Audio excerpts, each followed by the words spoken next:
In my life as a working student. Hi fellas! Ngayong araw nga pala ay kasabay namin si Angelo kasi ida-drop off namin siya sa school. Dediretso na kami sa work at ayan, naglalakad na kami.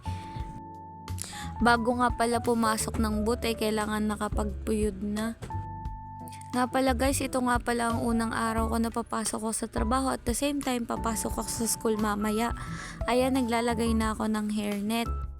Gusto ko nga palang i-shoutout yung mga college working student dyan na mga nanonood sa mga videos natin. Shoutout sa inyo guys, magpatuloy lang kayo sa mga ginagawa nyo at balang araw, magbubunga rin ito. Guys, bago nga pala magsimula ang araw ay pinupunasan muna namin itong top table kasi dito namin prepare yung mga pagkain.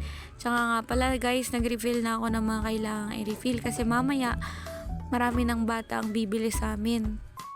Guys, after nga pala ng 2 break, ayan, nag-lunch na kami ng kapatid ko.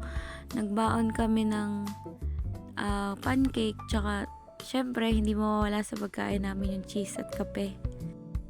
Then, tapos ng work ko, yan, palabas na ako sa pinagtatrabahuan ko guys, and sasakay ako ng jeep, papunta na ako sa school.